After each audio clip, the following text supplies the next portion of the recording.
नमो बुद्धाय, जय भीम. सर्वच महामानवांना वंदन. वर्षावास धम्मप्रवचन मालिका. आज रविवार दिनांक 4 ऑगस्ट 2024. आजचे तिसरे पुष्प. विषय आहे बौद्धांची पवित्र स्थळे.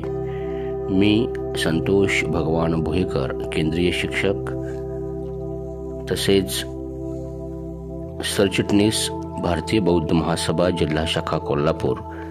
सर्वांनाच वर्षावासाच्या हार्दिक शुभेच्छा. जगाला शांतीचा मार्ग दाखवणारी भगवान बुद्ध यांच्याशी निगडीत असणारी काही स्थळे, त्याचबरोबर ज्यांनी आपल्या देशामध्ये लुप्त झालेला बुद्धांचा धम्म पुनर्जीवित केला, ते बोधिसत्व डॉक्टर बाबासाहेब आंबेडकर यांच्या जीवनावर आधारित असणारी काही स्थळे. ती स्थळे म्हणजेच आपली बौद्धांची ऐतिहासिक महामंगल स्थळे. आपण आपल्या देशामध्ये अनेक वेळा आपल्या शब्द कानावर पडलेला आहे की 4 धाम यात्रा. 4 धाम, नेमकं 4 धाम म्हणजे हे कोणत्याही इतर धर्माच्या बाबतीत नसून 4 धाम म्हणजे 4 धम्म ठिकाणे जी अतिशय पवित्र अशी आहेत, जे ऐतिहासिक आहेत, महामंगल स्थळे आहेत. ते 4 धाम म्हणजे 4 धम्म.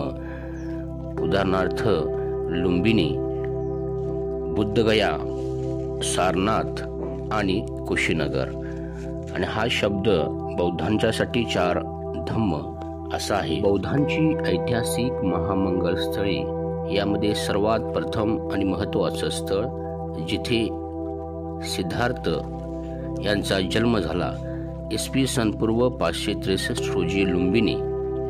हे स्थळ नेपाळच्या तराईमध्ये आहे. सोनर्ली बॉर्डर पासून 22 किलोमीटर अंतरावर नेपाळ देशाच्या हद्दीत आहे. येथे सिद्धार्थ गौतमाचा जन्म शाल वृक्षाखाली झाला होता. येथे प्रियदर्शनी राजा अशोकाने माता महामाया यांचे स्मारक बांधले असून भव्य स्तंभ उभारलेला आहे. बाकी इतिहासातील वर्णन केलेली स्मारके, चैत्य आणि विहारे काळाच्या उदरी गडप झाले आहेत. येथे रेल्वेने जाण्याचा मार्ग उत्तर प्रदेशातील गोरखपूर जिल्ह्यातील नैनिताल रेल्वे स्टेशन पासून आहे.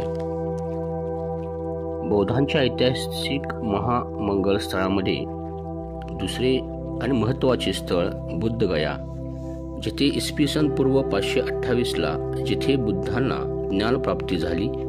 हे स्थळ बिहार राज्यामध्ये गया येथे रेल्वे स्टेशन पासून बुद्धगया हे स्थळ 18 किलोमीटर अंतरावर आहे. फाल्गुन नदीच्या किनाऱ्यावर हे बौद्ध जगतातील बुद्धांचे सर्वाधिक श्रद्धास्थान असलेले, ज्या वज्रासनावर बसून बोधिसत्व सिद्धार्थ गौतमाने सम्यक समाधी लावली, ते वज्रासन येथे आहे. ज्या पिंपळाच्या झाडाखाली सिद्धार्थाने वज्रासनावर बसून सम्यक संबोधी प्राप्त केली, तो बोधिवृक्ष येथे आहे. बुद्धत्व प्राप्त झाल्यानंतर 7 आठवडे भगवान बुद्ध वेगवेगळ्या जागी बसून त्यांना प्राप्त झालेल्या ज्ञानाचा अनुभव घेत राहिले. त्याची स्मारके या ठिकाणी आहेत. येथे 160 फूट उंचीचे महाबोधी विहार आहे. या विहारातील भगवान बुद्धांची मूर्ती भूमिस्पर्श मुद्रेतील आहे. महाबोधी विहाराच्या पाठीमागे चक्रमण, चैत्य, अभिलोष लोचन, रतनगड, अजपाल, निग्रोध वृक्ष, राजायतन व मुचलिंद तलाव ही 7 प्रमुख ठिकाणे आहेत. बुद्धगयेमध्ये Tibet, Brahmadesh, Myanmar, Siachen, Vietnam, Bangladesh, Japan, Thailand, चीन, सिलोन, श्रीलंका इत्यादी देशांची बुद्ध विहारे आहेत. सारनाथ हे स्थळ उत्तर प्रदेशामध्ये असून ते वाराणसीपासून 8 किलोमीटर अंतरावर आहे. सारनाथ या पवित्र स्थळी सध्या सारनाथ रेल्वे स्टेशन आहे. गयेला सम्यक संबोधी प्राप्त झाल्यावर सारनाथ येथे येऊन भगवान बुद्धांनी कौंडिन्य, वप्प, भद्दीय, अश्वजित, महानाम या 5 परिव्राजकांची भेट घेतली. ते ठिकाण येथे आहे. त्या पंचवर्गीय भिक्खूंना भगवान बुद्धांनी 4 आर्य सत्य, 10 पारमिता व आर्य अष्टांगिक मार्गाचा याच ठिकाणी प्रथम उपदेश केला। हा धम्मोपदेश म्हणजे बुद्धांच्या धम्माचा जन्मदिवस आहे। यालाच धम्मचक्र प्रवर्तन दिन म्हणतात। सारनाथमधून धम्मचक्र प्रवर्तन झाले म्हणून या स्थळाला बौद्ध जगतात 2500 वर्षापासून अपरिमित महत्त्व आहे। प्राचीन शिला लेखामध्ये या स्थळाचा निर्देश धम्मचक्र प्रवर्तन विहार असा केलेला आहे। प्रियदर्शी सम्राट अशोकाने येथे अनेक स्मारके उभी केली आहेत। चारही दिशावर नजर ठेवून सिंहावलोकन करीत असलेल्या 4 सिंहाचा अशोक स्तंभ याच ठिकाणी आहे। हा अशोक स्तंभ निर्भय, शांती आणि सद्भावनेची प्रतीक मानला जातो। म्हणूनच भारतीय संविधानाचे शिल्पकार डॉक्टर बाबासाहेब आंबेडकर यांनी भारतीय संविधानात या अशोक स्तंभावरील 4 सिंह भारत सरकारच्या राजमुद्रेवर अंकित केलेले आहेत। येथे मूलगंध कुटीविहार, अनेक स्तूप व प्राचीन अवशेष आहेत। येथील धम्मिक स्तूप हा अत्यंत पूजनीय मानला जातो, कारण असे की या स्तूपाच्या जागेवर बसून भगवान बुद्धांनी पंचवर्गीय भिक्खूंना प्रथम धम्मोपदेश केलेला आहे। हा स्तूप 150 फूट उंचीचा आहे। येथील भगवान बुद्धांची वालुकामय दगडात बनवलेली मूर्ती भारतीय शिल्पकलेचा अद्भुत असा नमुना मानला जातो। येथे ब्रह्मदेशाचे व चीन देशाचे बुद्धविहार आहेत। येथे ऐतिहासिक संग्रहालय व महाविद्यालय आहेत, तसेच धर्मशाळा, औषधालय व ग्रंथालय सुद्धा आहेत।